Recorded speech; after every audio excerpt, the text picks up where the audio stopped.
Boa tarde a todas, todos e todes para a nossa roda de número 74 da Frente Stamira de CAPES, nossa roda de conversa que fazemos aqui todas as terças-feiras, 5 horas. E hoje a gente está aqui para falar um pouquinho das outras regiões do estado do Rio de Janeiro. O nosso tema, o nosso tema hoje é como está a atenção psicossocial em sua cidade, a situação dos CAPES nas regiões do estado do Rio. E a gente tem como pré-inscritos algumas pessoas que a gente foi fazendo contato de algumas regiões e cidades de algumas cidades aqui do Rio de Janeiro. Para fala inicial, então, vou passar para o professor Pedro Gabriel. Boa tarde a todas e todos e todes. Essa roda 74, ela vai contribuir para que a gente possa atualizar nossas informações sobre o serviço de saúde mental e a rede de saúde mental nas diversas regiões aqui do estado do Rio. Quando foi criada a Frente Stamira de CAPES, que foi em dezembro de 2019, ela surgiu também, você se lembra muito bem, a maior parte das pessoas aqui participou do congresso, que foi o Congresso de CAPES do Estado do Rio de Janeiro. A Frente Stamira surgiu como um dispositivo, uma articulação, um coletivo, com o objetivo de apoiar a resistência do serviço num contexto muito desfavorável de funcionamento. É um contexto político desfavorável, um contexto de desmantelamento. 3 meses depois, sobreveio a pandemia. Na verdade, a Frente Stamira foi criada alguns meses antes da pandemia, e quando veio a pandemia, a gente viu a necessidade de manter essa atividade. Eu estou lembrando isso porque a gente está retomando aqui um tipo de atividade que nós já fizemos aqui nessa roda. Quando sobreveio a pandemia, nós estávamos com os encontros regionais programados. Os encontros regionais para serem presenciais, encontros regionais da Frente Stamira. Então, passamos a fazer essa atividade por meio remoto nessas nossas reuniões da terça-feira. Uma função assim muito prioritária da Frente Stamira é justamente produzir um espaço de compartilhamento das informações dos diversos serviços, dos profissionais, dos usuários e familiares do Estado do Rio de Janeiro. Hoje nós vamos apresentar aqui, nós vamos discutir, a partir da fala inicial de alguns convidados que vão ter uma fala inicial para apresentar os serviços nos seus municípios, nós vamos ter uma visão de como anda a rede nesse contexto atual, que é um contexto agora de mais de 1 ano e meio de pandemia.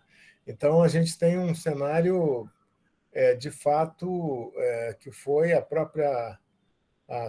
os serviços todos se ressentiram muito dessa questão da pandemia, houve uma diminuição das atividades e, além de tudo, nós estamos enfrentando um processo de desfinanciamento do SUS, um processo político desfavorável à política pública.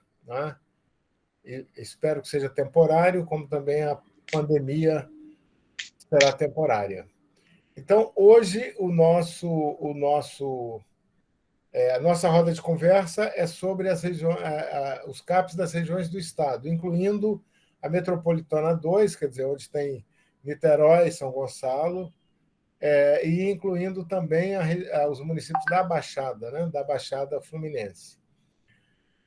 Nós vamos depois fazer uma roda de conversa para falar um pouco sobre os CAPs da capital, do município do Rio de Janeiro. Então, hoje a gente vai especificamente assegurar um espaço de fala e de compartilhamento para o serviço de saúde mental das diversas regiões do Estado.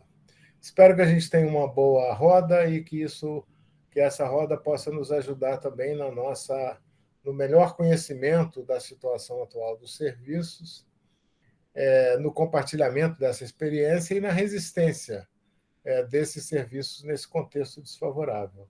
Tá bom? Bem-vindos a todos. Obrigado a todos que aceitaram o convite para essa fala inicial disparadora, né? Eu vou voltar, então, para o Leandro para fazer a condução aqui da roda. Leandro, com a palavra. Obrigado, Pedro. Então, a gente vai começar ali pela região de Macaé, pelo município de Macaé, com o Júlio, que foi a pessoa que se dispôs a poder estar aqui com a gente. Júlio, eu passo para você. Obrigado. Boa tarde a todos, todas e todes. É uma imensa alegria participar dessa roda ao longo desses 2 anos e trago a experiência aqui da Rede de Saúde Mental de Macaé. Meu nome é Júlio, sou terapeuta ocupacional, trabalho na Rede de Saúde Mental de Macaé já há 20 anos, trabalho também na Rede de Saúde Mental do município de Queimados.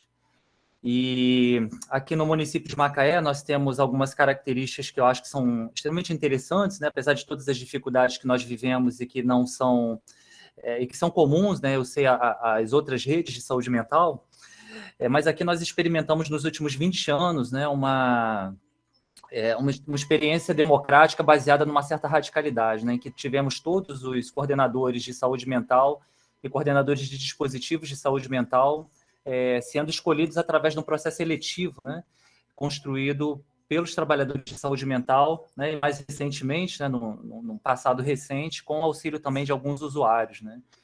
E essa é uma característica bem importante aqui do nosso município, né. Uma outra é que praticamente 90% da nossa mão de obra é de profissionais estatutários, né, e isso nos confere, eu acho que, bastante estabilidade para produzirmos o cuidado dentro dessa perspectiva da atenção psicossocial.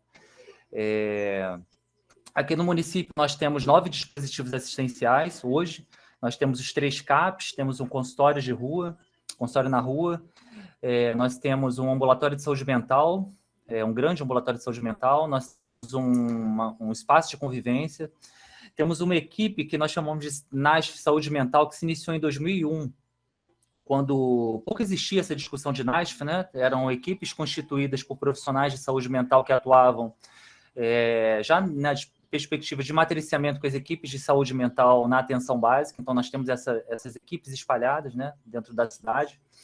Temos uma emergência psiquiátrica com 10 leitos, que nos servem de retaguarda para os momentos de crise. E temos uma residência terapêutica já na iminência de implantação de uma segunda residência terapêutica, né? Eu acho que é importante destacar isso como um certo efeito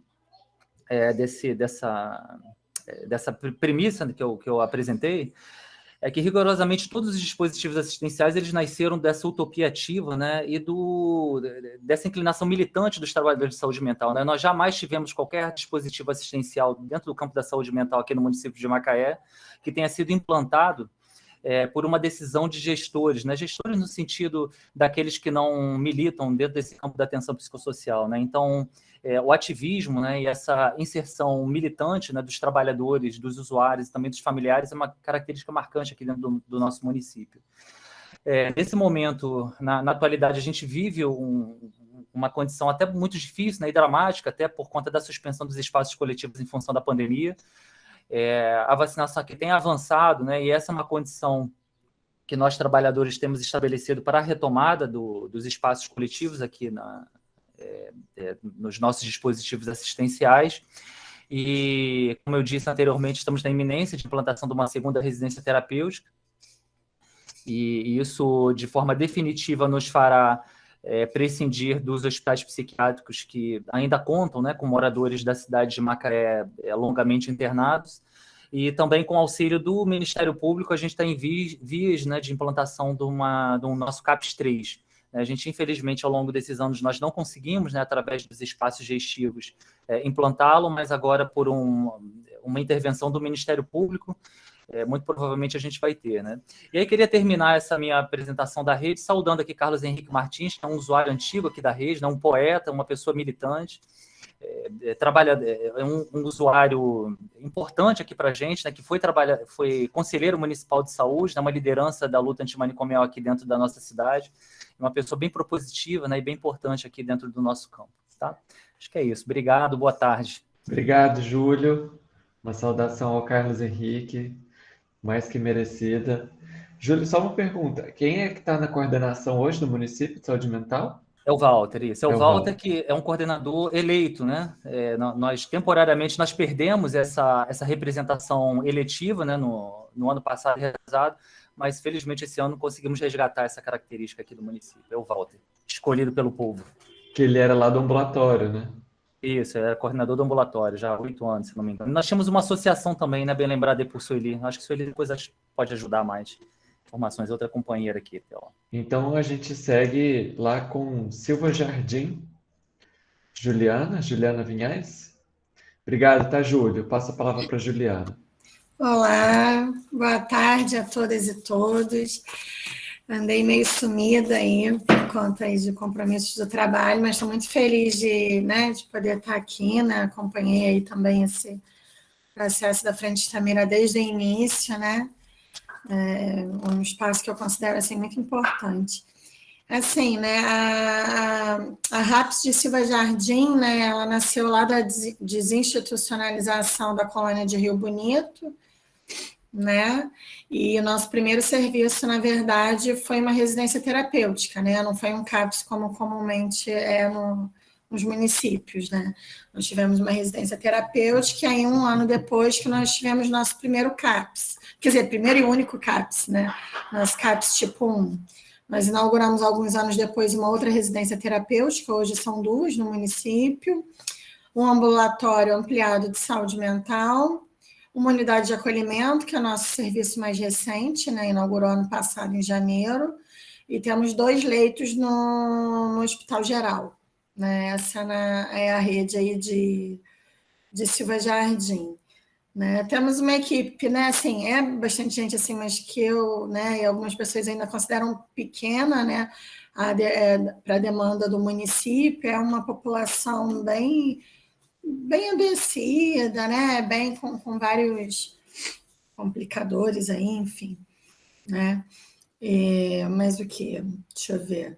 Passamos agora, né, quem está acompanhando, né, a realidade lá de Silva Jardim, passamos por quatro eleições nos últimos 2 anos, né, por conta de problemas lá, as pessoas que foram inelegíveis, prefeito que foi preso, não sei o que, né, vários complicadores políticos lá em Silva Jardim, e eu considero que isso atrapalha muito, né, o nosso trabalho, né, não só dos nossos colegas que são contratados, né, ou são de alguma indicação política, mas até mesmo os efetivos, né, porque o trabalho acaba parando muito, né, você acaba não conseguindo resolver várias coisas, e no final das contas, quem é mais prejudicado com isso tudo são os pacientes, né, são os usuários.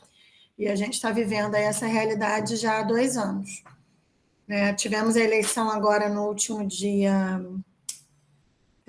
dia 12, se não me engano, de setembro, e o que parece que agora foi a última, né? Não, acho que não vai ter nenhum problema, né? O governo começou aí dia 1º de outubro, aí começou aquele troca-troca, né? Enfim, ainda está meio instável ainda, mas eu acredito que agora vai acertar, né? A pandemia também foi algo que mexeu muito com a cidade também, Silva Jardim, eu não vou saber dizer o número agora, eu não lembro, mas que enfrentou, né? Se você pegar uma população de pequeno porte de 20 mil habitantes, nós tivemos muitos casos assim, né? E muitas pessoas que vieram a óbito, né? A população, de uma forma geral, né? Você vê assim, desde o início até hoje, muitas pessoas pela rua sem máscara, muitas pessoas, né, aglomeradas em fila de banco, aglomeradas em loteria, na lotérica, né? A população, de alguma forma, não, né, grande parte dela não aderiu, né, às medidas aí de isolamento social, pelo menos isso, assim, isso eu estou falando da minha visão, assim, o que eu vejo ao chegar à cidade, ao atender as pessoas, né? Os casos, né? Acho que é uma coisa importante se falar, os casos de suicídio, de tentativa de suicídio e de automutilação. No último aí, 1 ano e meio, cresceu assim assustadoramente, né? Eu posso até depois passar esses números, né? Eu não estou com nenhum número aqui no momento né? A gente até fez um trabalho no SAMU, vamos fazer um lá no Hospital Geral, porque, assim,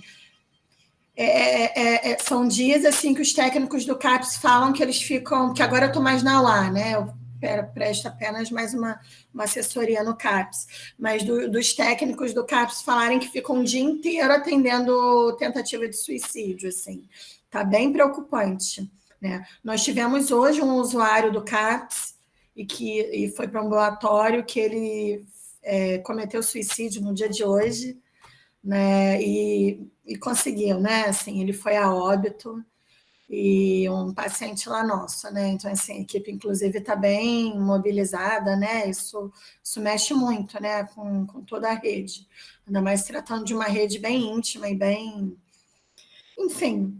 Acho que é isso, né? Eu acho que é um município rural, né? Acho que você já conhece com as dificuldades de acesso, né? Por um lado, a gente tem serviços bem próximos, né? Que se comunicam bem, mas, por outro lado, a gente tem, né, as dificuldades aí da pobreza, né? Da violência e da dificuldade de acesso aí para muitas pessoas. Acho que é isso. Acho que eu tentei dar uma passada aí para não me estender demais. Obrigado, Juliana. Eu acho que o Júlio destacou uma coisa importante lá em Macaé, que é o fato de que são servidores, né, concursados, então que dá uma certa estabilidade. E em Silva Jardim, como é o vínculo de trabalho? A maior parte dos profissionais de saúde mental de nível superior são concursados. E a maior parte dos técnicos de enfermagem também. O restante é da firma ou DAS, né? O contratado da prefeitura. Mas os de nível superior, 90%, ou até mais, são efetivos. Acho que é importante a gente ir sabendo, né? E é uma pergunta que a Sueli, em geral, sempre faz quando a gente tem convidados aqui, porque eu acho que isso faz uma diferença. Obrigado. Vamos falar então agora com Vassouras. Amanda Gonçalves, com você. Passo para você, Amanda. Então, lá em Vassouras, a rede de saúde mental, ela é composta de 2 residências terapêuticas, um CAPS adulto e um CAPS infantil, CAPS 1, né, o adulto. E temos leitos no Hospital Geral, lá da cidade também. Se eu não me engano, são 5 leitos. E as 2 residências terapêuticas, uma tem mais ou menos uns 3 anos, e a outra foi organizada ainda esse ano, porque teve o fechamento do Hospital Psiquiátrico de Cananéia. Então, é uma coisa que a gente está começando a implementar lá, essa segunda residência terapêutica, considerando a pandemia, né, que os moradores ficam sem sair, então saíram do manicômio, foram direto para casa e também não conseguem circular muito pela cidade, né, pelos efeitos da pandemia. Ainda tem um ambulatório de saúde mental, né, tem alguns psicólogos, agora são aproximadamente 8 psicólogos e um psiquiatra no ambulatório. O ambulatório não fica sob a mesma gestão da saúde mental, é separado, assim como nos leitos, né? Então, na gestão da saúde mental, a responsável lá agora, a gente passou por uma nova coordenação, a responsável hoje é Jaqueline, coordenadora de saúde mental, que responde pelas residências e pelos CAPs. É uma rede que eu acredito possa falar que está em construção, ainda tem muitas melhorias, principalmente a rede, a relação entre os serviços. Apesar de ser uma cidade pequena, em 37 mil habitantes, ainda é necessário uma articulação maior na formação dessa rede. Enfim, tem algumas melhorias a serem feitas lá. E também por algumas questões políticas estão um pouco desafiantes. A gente tem passado por várias alterações de coordenação de saúde mental nos últimos tempos. No último ano, se eu não me engano, foram 3 coordenadoras diferentes, né, o que acaba engessando um pouco algumas partes do serviço. Enfim, é mais ou menos isso. Obrigado, Amanda. Eu também vou perguntar sobre o vínculo. Como é que é o vínculo de trabalho em Vassouras? Eu entrei agora em março como estatutária, então teve um concurso recente, alguns foram chamadas, algumas pessoas foram chamadas, mas eu não diria que a maioria é estatutário. Eu não sei agora precisar. Assim, no CAPS adulto, a maioria é estatutário, no infantil, a maioria é contratado. Então, é um pouco lá e um pouco cá. Tá joia. Obrigado, Amanda. Então, pessoal, a palavra está aberta enquanto o pessoal de Volta Redonda não retorna para poder estar com a gente, para a gente poder partilhar, comentar, fazer perguntas. Eu vi aqui no chat que a Ana Clara tem uma pergunta para o Júlio. Aí, Ana Clara, você quer abrir o microfone, falar, a gente lê aqui o chat? Antes da Ana Clara perguntar ao Júlio, eu tinha pedido ao Júlio, o Júlio trabalha também em Queimados, se ele podia fazer um rápido relato sobre a situação de Queimados, porque a gente não tem, acho que não tem nenhuma outra pessoa da Baixada, né? E aí ele disse que sim. Tá bom? E aí depois a gente segue com essa questão da Ana Clara aí. Tá bom? Pode ser? Tá ótimo. Então, eu sou trabalhador da rede de saúde de Queimados já há 16 anos, e lá atualmente nós temos um CAPS, né, que é o que eu trabalho, temos um CAPS infanto-juvenil, uma equipe chamada NAD, mas que é correlata a um CAPS-AD, é uma equipe que ainda não está credenciada junto ao Ministério da Saúde, mas funciona dentro dessa perspectiva. E temos também um ambulatório de saúde mental, né? A nossa RAPS, ela basicamente consiste nesses 4 dispositivos assistenciais. E aí é uma divisão de ambulatórios, né? Um ambulatório infanto-juvenil e um ambulatório adulto. Nós não temos emergência psiquiátrica, essa é uma dificuldade imensa lá no município. E quando há necessidade de retaguarda para casos emergenciais, a gente conta com Nova Iguaçu, né? Nova Iguaçu tem um polo de internações lá no município, no distrito de Auschwitz, um bairro de Auschwitz, né? É um bairro de Nova Iguaçu e a gente conta lá. Eu já não tenho a precisão de informar para vocês qual é a relação de vínculos de trabalho, né? Mas no CAPS, seguramente, todos os profissionais de nível superior são concursados, somos 5, né? É uma outra característica de Queimados, né, percebida, é uma dificuldade imensa de conseguirmos montar as equipes baseadas dentro daquilo que se pretende, né, nas portarias que regulamentam esses dispositivos assistenciais. Então, nós temos equipes menores do que aquelas preconizadas, né?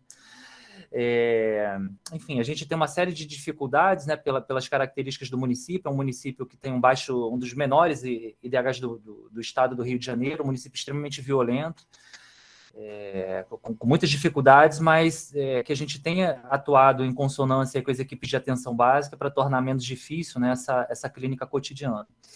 Então, a nossa coordenadora de saúde mental já está há quase 8 anos lá, né, uma pessoa que tem uma capacidade técnica interessante, uma pessoa de muito diálogo, consegue fazer articulações intersetoriais para a discussão dos casos mais difíceis. Enfim, acho que basicamente é isso, né? E a maior parte da nossa equipe, contando toda a rede de saúde mental, eu tenho a impressão de ser uma equipe também concursada. Eu acho que é isso. Obrigado, Júlio. Bem-vindo, Josimar, que colocou aqui que é do CAPS Minha Vida, de Rio Claro. Se topar fazer dar um panorama de como está a atenção psicossocial em Rio Claro, né? Acho que vai ser super, super bem-vindo poder te ouvir. Josi, seja bem-vinda, obrigado. Obrigada, gente, é um prazer. Uma pena eu não conseguir, né, participar sempre, porque esse horário é meio complexo, porque eu sou munícipe de Volta Redonda, mas trabalho em Rio Claro e em outro município aqui próximo, né? Então, esse horário, geralmente, eu estou em trânsito. Mas, enfim, só para fazer rapidamente um panorama para vocês, nós temos um município, né, de 18 mil e poucos habitantes, né, onde é preconizado o CAPS 1, que a gente costuma brincar que é o CAPS T, né, o CAPS tudo. Então, assim, temos muitos desafios, mas, assim, temos uma equipe, né, e uma gestora, né, da saúde municipal que é muito parceira. Então, assim, a gente está agora, nesse momento, né, dentro da minha gestão, tentando descentralizar o cuidado, porque Rio Claro tem um número de distritos que são muito longes, assim, tem sertões que você consegue ir somente com 4x4. Então, isso dificulta muito o acesso do usuário ao CAPS e também do CAPS até eles, porque muitas vezes a gente não tem disponível um carro 4x4, né? E a gente está agora, fizemos uma divisão de mini equipes dentro do CAPS, que serão referências das 9 unidades básicas, né? A gente tem quase 100% de cobertura de atenção primária no município, e temos uma unidade, né, de CAPS. Foi pedido pela gestora municipal, né, um pedido para o ambulatório. É uma coisa até que eu queria, se em algum momento a gente pudesse discutir, porque eu já ouvi pessoas dizendo que ter um ambulatório de saúde mental no município é muito bom, mas outros já ouvi dizendo que acabam perdendo um pouco desse cuidado psicossocial, né? Eu vi alguém de Vassouras dizendo que é, inclusive, desvinculado da saúde mental, né? E aí, assim, acho que é muito complexo você ter uma unidade de um cuidado em saúde mental, né? Aí de baixa complexidade, se é que eu posso dizer assim, fora da gestão da saúde mental, né? Então, assim, hoje a gente está reiniciando, né, os grupos. O CAPS em Rio Claro não parou em nenhum momento durante a pandemia. A única coisa que nós fizemos foi realmente a parada dos grupos, que assim, trouxe realmente... Foi muito ruim para os usuários, para os próprios técnicos, né? A gente, assim, ficava meio perdido, né? Porque o cerne do nosso cuidado é coletivo, né? E aí, assim, a gente ficou realmente muito perdido. Mas o CAPS não parou em nenhum momento. Fizemos, assim, inclusive, muitas, assim, atenções à crise, realmente, né?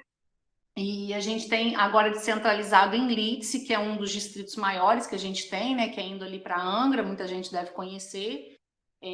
Onde a gente tem o psiquiatra. Hoje o nosso psiquiatra, ele dá apoio a todas as unidades básicas, ele não fica só no CAPS, e a gente está atrás de outro psiquiatra, porque nós estamos precisando, mas está parecendo assim, ouro, né? E estamos tentando fazer esse cuidado mais dentro do território mesmo, essas mini equipes, né? Que a gente fez a equipe, dentro da nossa equipe, apesar de pequena, a gente conseguiu fazer isso, e está indo até o território, né? Para pensar nesse cuidado. Com relação à questão, né, do vínculo, nós temos quase que meio a meio, né, de concursados e contratados. Obrigado, Josi. Imagina, um Acho que a abraço. gente pode abrir, né, para as perguntas, se alguém tiver alguma pergunta, e se tivermos aqui outras pessoas de algum outro município que não a capital do estado, para compartilhar com a gente.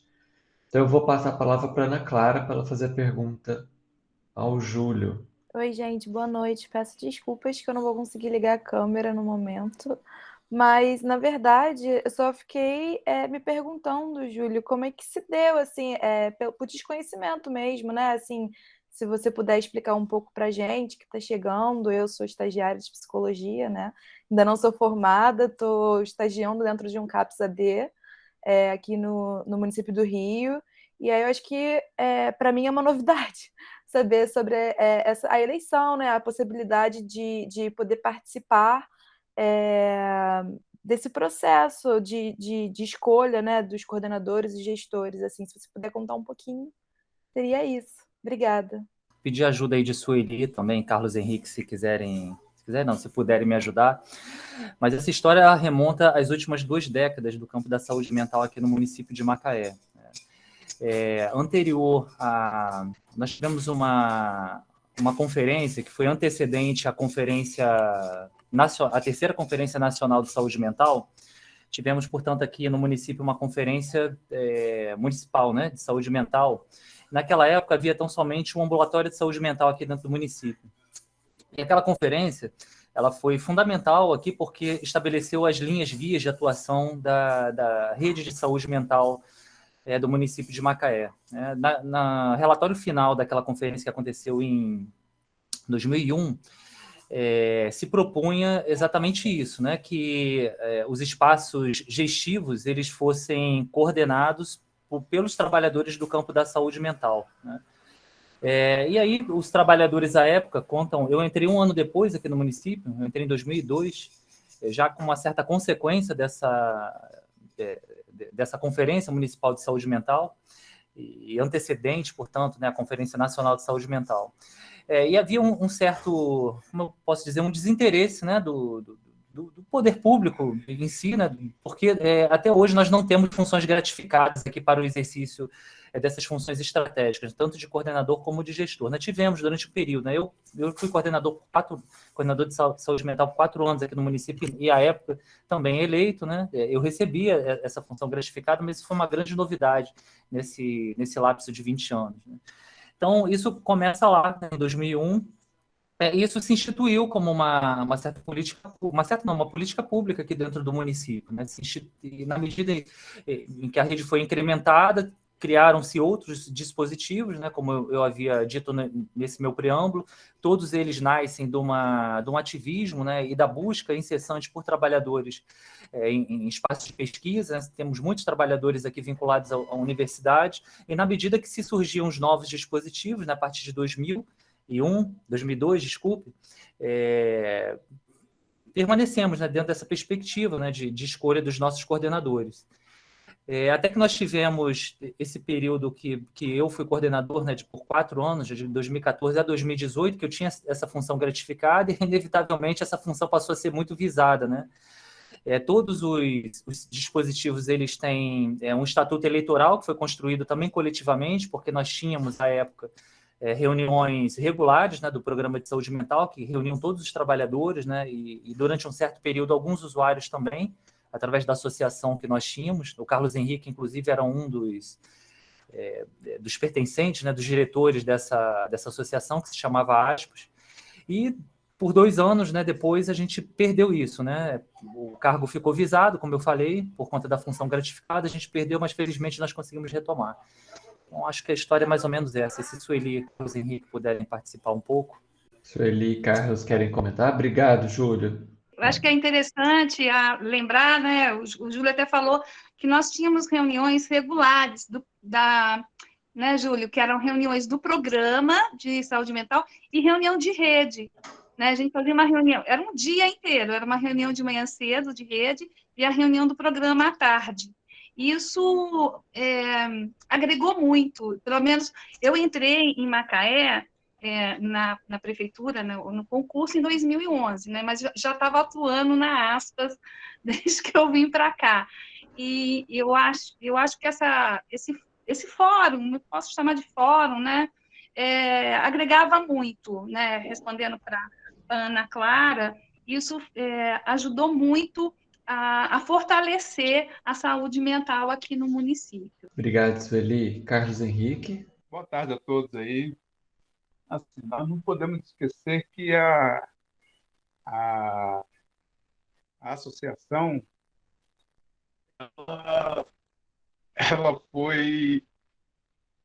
ela beneficiou muito o usuário na qualidade de vida, no nosso trabalho, mas, ao mesmo tempo, ela ficou muito visada justamente por fazer parte ou entrar na política pública de Macaé. Isso foi, assim, em 2013, para vocês terem uma ideia, eles simplesmente cismaram que tinha que acabar com a associação e não tinha outro jeito, porque a gente era dependente do prefeito. Então, assim, o gestor que está lá dentro, em que acha que a gente não deve fazer parte de uma associação em que beneficia somente o usuário, era somente o usuário, profissional e familiar. E era muito bom. Era muito bom. A gente tinha tudo ali dentro.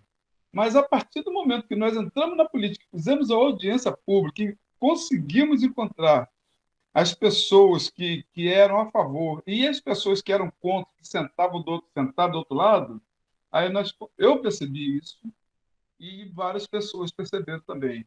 Política e a associação, ela vai continuar a vida inteira e será sempre uma briga.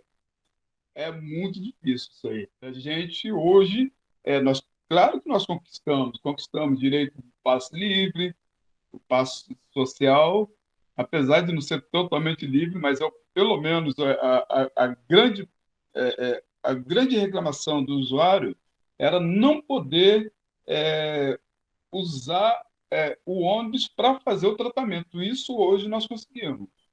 Nós temos isso hoje. O direito à escolha foi muito complicado, porque o Júlio, quando ele entrou na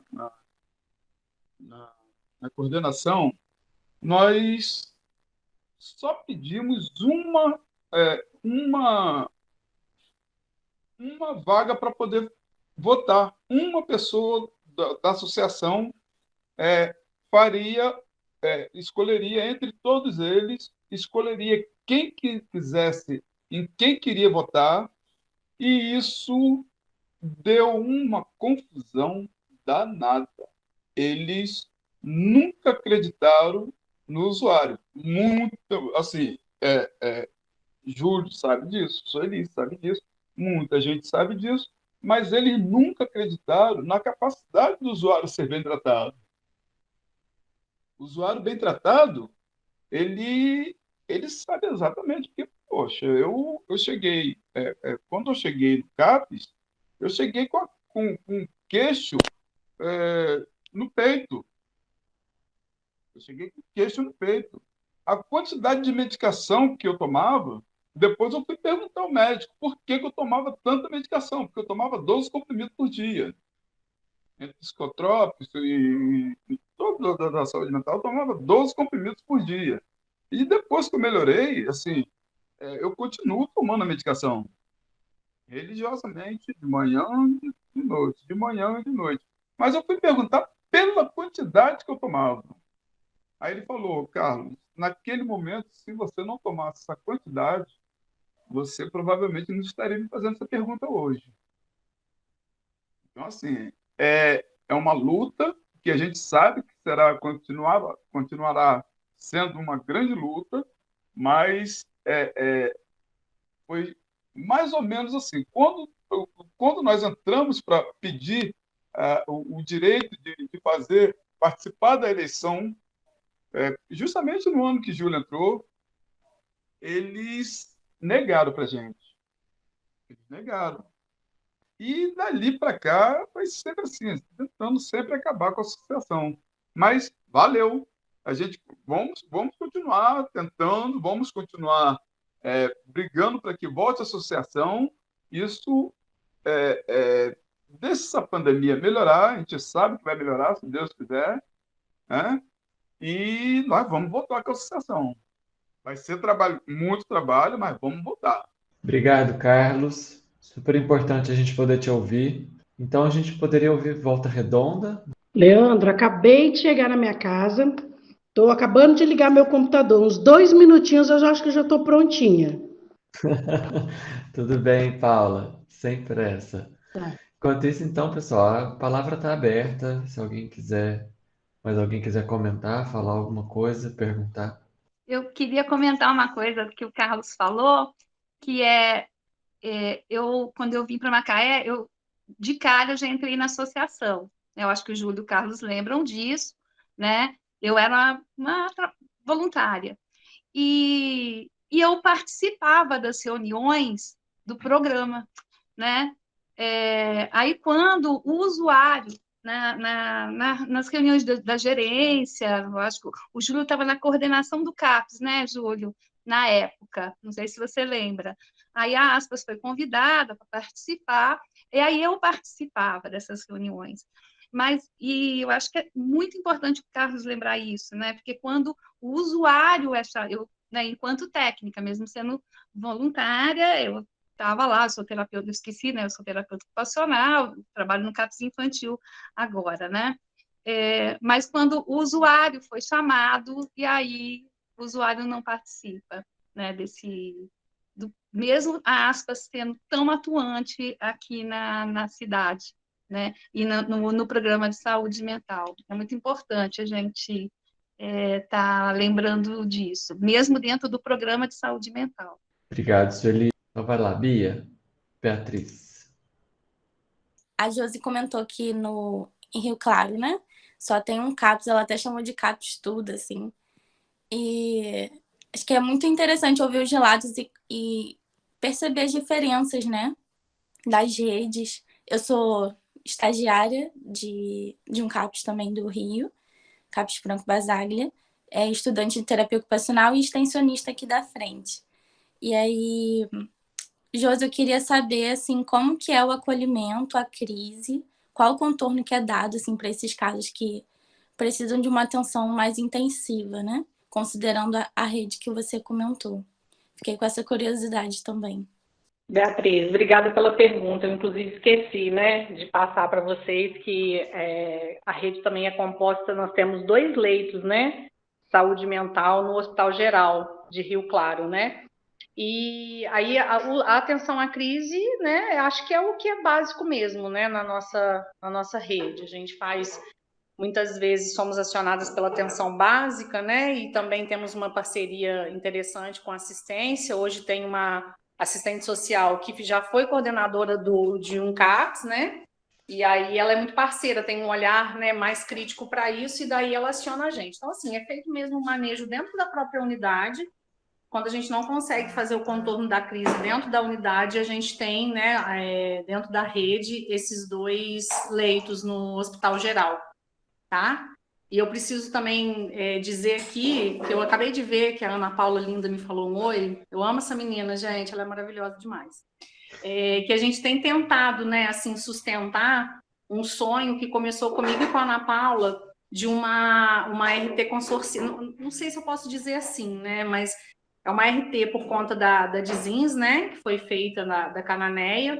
Então, em Piraí tinha só um usuário, nós só um usuário, e aí a gente está aí nos desafios, né, que todo mundo tem, assim, até brinquei que depois da minha fala, acho que eu fiquei meio nervosa, né, ficou parecendo que o CAPS é tudo lindo, né, mas não é assim não, tá, gente? A gente tem muitos desafios, mas, assim, é realmente uma equipe que gosta de estar ali, né, as meninas estão falando aí, Beatriz falou que é terapeuta ocupacional, a TO do município, ela está no CAPS, ela vira e mexe, alguém quer tirar, e aí ela diz, não, é aqui que eu quero estar, né? Então, assim, é uma equipe realmente muito potente, mas com muitos desafios dessa questão realmente do território do município, que é um território extremamente extenso, longínquo, de difícil acesso, né? Pessoas com questões sociais gravíssimas, né? Mas, assim, é uma equipe muito potente, com muitos desafios. Atenção primária com esses desafios de hoje, né, de vacina e pandemia, mas a gente está aí correndo atrás. Mas é feito dessa forma, Beatriz, na própria unidade, né, a gente consegue aí esse manejo da crise, e caso a gente não consiga, a gente tem esses 2 leitos dentro do Hospital Geral, que é o Hospital Municipal Nossa Senhora da Piedade. Espero ter respondido sua pergunta. Respondeu sim. Obrigada, Josi. Obrigado, Beatriz. Obrigado, Josi. Então, a gente tem uma pergunta para a Juliana, mas eu vou passar para a Paula. A gente ouve um pouquinho a Paula, a gente volta com as perguntas, pode ser? Como está a atenção psicossocial na sua cidade? Essa é a pergunta da nossa roda. Isso. Olha, eu acho que nunca fez tanto sentido ouvir a palavra desafios, mas aqueles desafios quase mortais, né?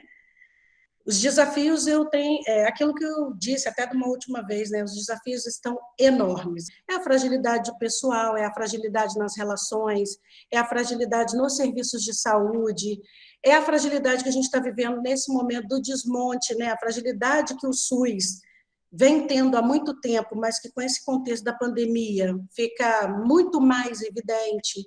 É a fragilidade do desmonte, passa pela estrutura, pelos recursos, pelas relações, pelo financiamento e desfinanciamento, subfinanciamento, passa pela política de saúde mental, passa por um monte de coisa. Quer falar, doutora Sueli, um pouquinho? Eu quero contar para vocês que eu fiz parte da construção dessa rede. Pedro Gabriel sabe disso. E foi assim, nós construímos uma rede em Volta Redonda, uma rede até bastante potente, com os nossos CAPs, nossas residências terapêuticas, um espaço de cuidado. Mas quando nós voltamos agora, eu participei enquanto secretária, eu quis voltar para a saúde mental, mesmo porque eu tenho interesse, sempre tive um grande interesse em saúde mental. E aí, nós percebemos, quando fizemos o diagnóstico da rede, acho que a Paula deve ter contado isso, contou, Paula? Não. Não, o diagnóstico foi assim, um diagnóstico lamentável, por causa da pandemia também, mas os CAPs estavam completamente fechados, sem profissionais, a nossa rede estava simplesmente esgarçada até o máximo. E aí isso me assustou muito. Como é que nós vamos lidar com isso? O Cais da Terrado tinha 2 psiquiatras. Então, nós sentamos, discutimos e tiramos como estratégia a gente começar no Cais Aterrado, colocando psiquiatra, ativar aquela enfermaria, que não tinha mais enfermaria nem leito de saúde mental em hospital geral nenhum. Nós aí ativamos com uma lógica clara esse leito, que era uma questão de um leito rápido para a organização. E aí começamos a abrir, o Cais Aterrado começou a funcionar com psiquiatra todos os dias. Isso tudo demorou, tá, gente? Demorou 2, 3 meses. E a partir daí a gente internava para organizar rápido e começamos a organizar os CAPs, contratar a psicóloga vinha do território da pessoa que estava lá, fazia uma ligação com ele, uma relação, um vínculo, e a gente já dava alta. Às vezes conseguíamos dar alta com 4 dias, 3 dias, e a gente seguia com as... E tivemos 2 estratégias para lidar com isso. Colocamos uma assistente social e um enfermeiro fazendo o acolhimento no CAIS. Então, acolhia a família, a gente acolhia o paciente. E fizemos, neste momento, também uma equipe de articulação, que trabalhava na rua, articulando com os CAPs, e até hoje nós tivemos uma reunião muito boa, porque a gente ainda não conseguiu articular muito com CAPs, né? Os CAPs ainda estão muito, assim que eu diria, tradicionais, não acolhe muito bem, eles pegam a população de rua, conseguem levar até lá, mas a gente não conseguiu ainda muito articular com os CAPs. E aí estamos reconstruindo a rede dessa forma, e na política nossa de criança e adolescente está extremamente ruim, esgarçada, com muitos hiatos, e agora a gente está discutindo uma nova política e tentando alinhavar, costurar todos as pontas que estão de fora, que são muitas. Eu vi que a Sueli perguntou com relação aos vínculos profissionais, né? Todos os possíveis. Nós temos vínculos de seção da prefeitura, nós temos CRPA, nós temos de outras fundações. É um samba enlouquecido, esses vínculos. A secretaria agora está discutindo para ver como que até o início do ano que vem a gente consiga dar um norte nesses vínculos, mesmo porque o prefeito está judicializado e como é que chama?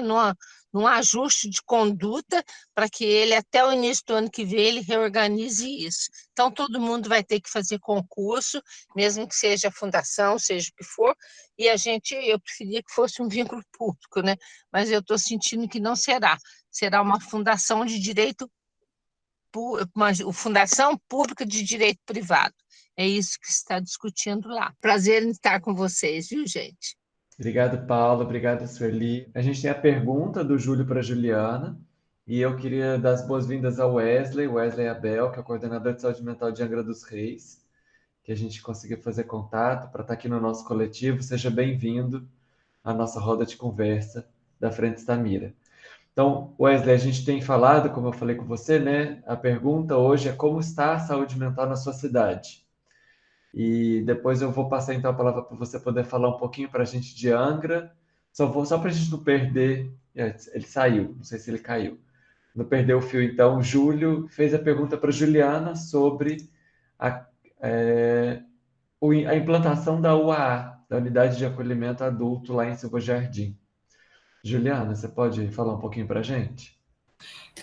Posso sim. Primeiro, só me apresentar, porque agora que eu me toquei que eu não falei, né? Eu sei que bastante gente aqui já me conhece, né? Mas eu sou Juliana, né? Sou psicóloga efetiva de Silva Jardim, né? Desde 2013, e atualmente na coordenação da Unidade de Acolhimento Adulto de lá. A UA foi um processo bem longo de implantação. O nosso primeiro projeto mandado para o Ministério da Saúde é de 2013, de 2013 para 2014, né? Ou seja, foi um processo bem longo, né? A UA só foi inaugurada ano passado, em 2020. Né? É uma UA regional, né? Silva Jardim é um município de pequeno porte, então, pela lei, não faria jus a uma unidade de acolhimento, né?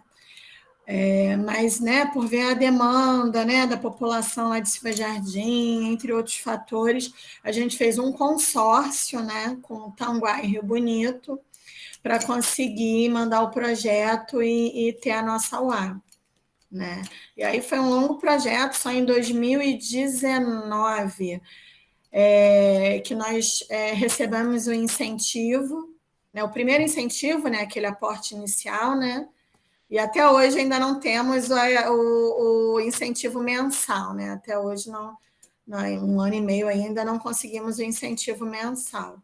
Mas o que eu posso falar? É isso, aí em 2019 recebemos esse incentivo de 75 mil, né? Só que aí por conta de política, de gestão, né, de várias coisas, a gente ainda levou aí 1 ano e pouco para conseguir inaugurar, né? As UAS ainda, eu acho que elas ainda não são vistas ainda, né, com a potencialidade e a importância que elas têm no cuidado AD, né? São só 6 unidades de acolhimento no estado do Rio de Janeiro. Né? O município do Rio de Janeiro, que é um município enorme, só tem 2 UAS. Né? Temos 3 adultos e 3 UAS infantos juvenis. Né? Aí, acho que é isso. Se alguém tiver mais alguma coisa mais específica, mas foi um processo árduo, assim, ainda é até hoje, né? De conseguir equipe, para conseguir habilitar o UA, para conseguir receber incentivo. Né? Eu sou a única técnica de nível superior da unidade e também estou na coordenação. Né? Então, é difícil. Obrigado, Juliana. Eu acho que esse também é um tema importante para a gente discutir, né? A unidade de acolhimento no estado do Rio e a unidade de acolhimento infanto-juvenil, que eu acho que é um ponto aí chave que eu acho que dialoga com o que a Paula e a Sueli estavam trazendo aí da situação desse jovem adulto, né? 34 já também. Wesley, seja bem-vindo. Eu queria falar, se você puder usar o celular na horizontal, que a gente te vê e na hora da edição da roda fica melhor. Isso, fica ótimo, assim, para a gente poder editar. Então, Wesley, como a gente conversou, a proposta que a gente está tendo hoje nessa roda de conversa é como está, né? Como está a saúde mental, a atenção psicossocial na sua cidade? A gente teve aqui Vassouras, Volta Redonda, Silva Jardim, Macaé, Queimados, e agora a gente vai ouvir, então, sobre Angra dos Reis. Obrigado, passo a palavra para você. Ok, boa tarde, pessoal. Então, nós aqui em Angra, a gente está passando por um processo aí de reestruturação, né, da RAPS como um todo. A gente ainda tem uma rede aqui bastante fragilizada, e a gente está nessa busca. Eu assumi a coordenação há pouco tempo, né, aproximadamente 4 meses, e a gente vem discutindo aí a necessidade da gente reestruturar toda a RAPS. Já tivemos alguns avanços aí.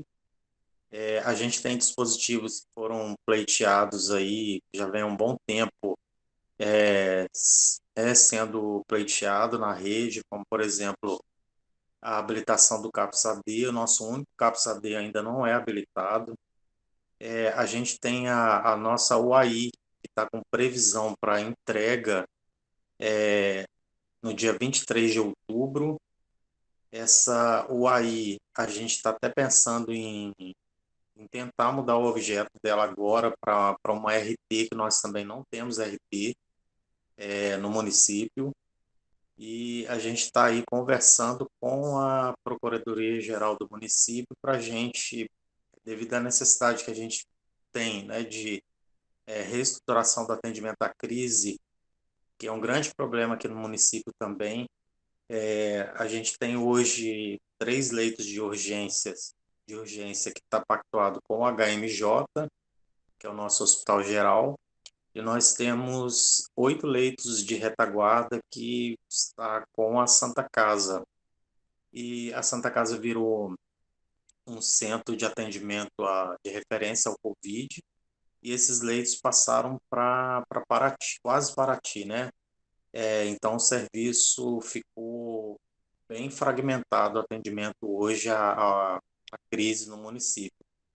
E aí a gente tem a possibilidade agora, já foi autorizado pelo secretário, e a gente vai colocar todo atendimento da retaguarda e a urgência no nosso hospital geral, que é o Hospital da Japuíba. Na verdade, esses leitos de retaguarda só ficaram com a Santa Casa, porque na época não tínhamos um hospital, né, geral, e agora com a possibilidade da gente fazer, né, trazer com a saída, o retorno da maternidade para a Santa Casa, abriu a possibilidade da gente colocar os leitos hoje dentro do HMJ, e aí a gente teria aí uma forma da gente desfragmentar, né, esse atendimento à crise. E a gente tem a nossa RT está com previsão para entrega em 120 dias. Então, a gente, hoje, para a gente poder conseguir fazer também o retorno, né, da retaguarda para o Hospital Geral, nós teríamos que tirar alguns pacientes nossos que são de RT, que hoje encontram-se, né, dentro da retaguarda. Então, a gente está tentando fazer com que o espaço que seria inaugurado a UAI, hoje nós não teríamos nenhum paciente praticamente elegível para a UAI, né, dentro ali do acompanhamento, mas a gente tem hoje 7 pacientes que são elegíveis para RT e que hoje encontram-se na retaguarda, nosso leito de retaguarda. Então, a gente está tentando fazer esses ajustes, mas eu acredito que até dezembro a gente já tem aí uma organização melhor do atendimento à crise, já que a previsão da transferência dos leitos de retaguarda é para agora, né, esse início de outubro. E a nossa UAI, a gente está conversando com o Estado a possibilidade de ser uma UAI regional, né, também.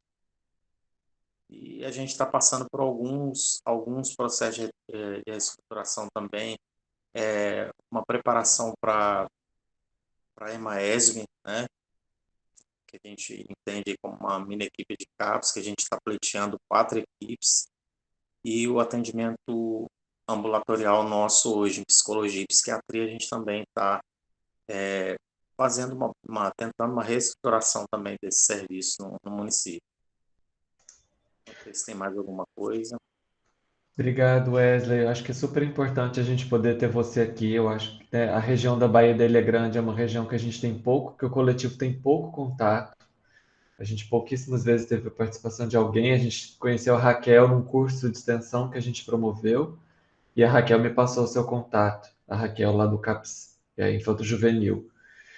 A gente tem 2 perguntas, né? Assim, uma que a gente tem falado aqui é como é que são os vínculos de trabalho lá em Angra dos Reis. Os outros municípios estavam dizendo, alguns têm vários tipos de vinculações, outros, a maioria são estatutários, os profissionais de nível superior.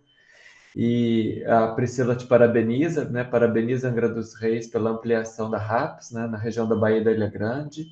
A Juliana, que é a psicóloga que falou antes de você lá de Silva Jardim, que trabalha na UA, pediu que se você pode passar o seu contato, porque eles estão criando, né? Eles têm um grupo de WhatsApp com representantes de todas as unidades de acolhimento do Rio, e seria bem interessante ter alguém aí de Angra nesse grupo. Então, eu posso passar para Juliano o seu contato se você autorizar, ou você pode colocar aqui o telefone direto no bate-papo. Tá, ok. Pode estar passando sim o contato. Tá. Então, você pode só dizer, então, uma pergunta que foi, né? Como são os vínculos de trabalho, principalmente em Angra? Então, hoje nós só temos profissionais concursados, né? Toda a RAPS é por profissionais concursados, não temos ninguém com qualquer outro tipo de vínculo, todos são concursados. Porém, a gente tem uma deficiência de RH no CAPS adulto, né, no CAPS 2. A gente tem a ausência do psiquiatra hoje. O nosso grande desafio hoje no município é o provimento do psiquiatra. E a gente fez agora, por conta da lei complementar, né, 175, que não permite aí que a gente amplie aliás, concurso público para provimento desses psiquiatras. A gente vai ter um processo seletivo da RAPS para a gente suprir esse RH está deficiente tanto no CAPS 2 quanto no CAPS AB. Tá joia. Então, obrigado. A gente tem, então, a Paula, está pedindo a palavra para fazer algum comentário, e a gente vai caminhando para o final da nossa roda, pessoal. Paula? Não, eu fiquei surpresa, né, de Angra estar com 100% de concursados. Gente, isso é um luxo, né, porque eu não sei os outros municípios, mas eu ainda não tinha escutado que tivesse um município com 100% das suas equipes sendo concursada, né? Então, eu achei sensacional isso, né? Isso já dá uma tranquilidade até para que você faça processos de trabalho com continuidade, né? Então, dar os parabéns aí para a Angra. Então, eu acho que, né, a nossa roda hoje foi uma roda boa, e eu passo, então, para o professor Pedro Gabriel fazer a fala final. A gente teve um panorama, né, e que nós precisamos sempre retomar essa oportunidade de dialogar com os diversos municípios, né? Uma das funções aqui da Frente Stamira é colocar em diálogo os municípios e os diversos serviços. Então, a gente tem um cenário de dificuldades, todos falaram isso, mas, por outro lado, a gente tem também os municípios sustentando o funcionamento dos seus serviços, na maioria dos casos, né? Nós temos esse cenário também das formas de contrato, que já tinha aparecido aqui para quem estava no Congresso de CAPES em dezembro de 2019, que é muito importante ter contratos estáveis por concurso, não é isso? Que sejam estatutários. Mas tem uma questão também que deve fazer parte da nossa pauta de lutas, que os salários têm que ser salários dignos, não é? Porque, muitas vezes, os salários dos estatutários são salários que ficam abaixo dos salários daquelas pessoas que são contratados por organizações sociais, por exemplo, né? Então, mas faz parte da mesma luta. É um avanço mesmo, até a Paula comentou isso em relação à Angra dos Reis. Agradecer o Wesley estar aqui, porque a gente tem sempre procurado ter contato com os municípios aí da Baía da Ilha Grande, e eu acho que a gente teve um bom panorama, né? Um bom panorama aqui do estado do Rio, de todas as dificuldades, e é uma roda que cumpre esses objetivos aqui da Frente Stamira, que é conhecer a situação dos municípios e colocar os municípios em contato. Vejam que vários aqui pediram contatos para saber como implantou a UA, como vocês resolveram tais e quais problemas, e essa é a nossa função aqui do nosso coletivo. Obrigado a todas as pessoas que participaram, e eu volto para o Leandro para fazer o nosso encerramento. Obrigado, Pedro. Obrigado a participação de todas as pessoas hoje. Semana que vem é feriado, no dia 12, então nós não teremos roda de conversa. E é do dia 19 de outubro, então vai ser sobre o panorama na capital do Rio de Janeiro, aqui no município do Rio de Janeiro. Então, até lá, pessoal. A cara pessoal. do Carlos foi a melhor, ele fez assim... Uma semaninha de saudade, né, Carlos? Até lá, Só pessoal. antes de finalizar, vamos colocar essa pauta delicada aí das questões éticas, né, e desses hiatos que a gente encontra no dia a dia do serviço. Eu nem sei como é que a gente conversaria isso e depois colocaria no público, né? Mas eu penso que nós temos muitas dificuldades que passam por isso, né? E seria tão bom se a gente pudesse conversar sobre elas, né? E ver como as pessoas estão fazendo, né? Eu acho, né, Paulo? Pedro, Isso já apareceu qual também. o tema qual o tema do dia 19 mesmo? É sobre o panorama da atenção psicossocial no município do Rio de Janeiro. O que ficou faltando para a gente, Aqui na que capital. eu acabei não falando, é sobre os CAPs 3 que aqui em Macaé está sendo necessário nesse momento. Nós não conversamos sobre isso. Os CAPs 3, nós temos mais de 200 mil habitantes, como diz lá o que está escrito, acima de 200 mil habitantes tem direito ao CAPs 3, e nós aqui não temos. Bem pontuado, Carlos, bem pontuado. Sem dúvida, é isso mesmo. É o que vai fazer toda a diferença na rede, né? Na rede de municípios maiores, né? Como também, até Volta Redonda, né? A Paula sabe disso. Também precisa do CAPS 3, como a própria falou aí, né?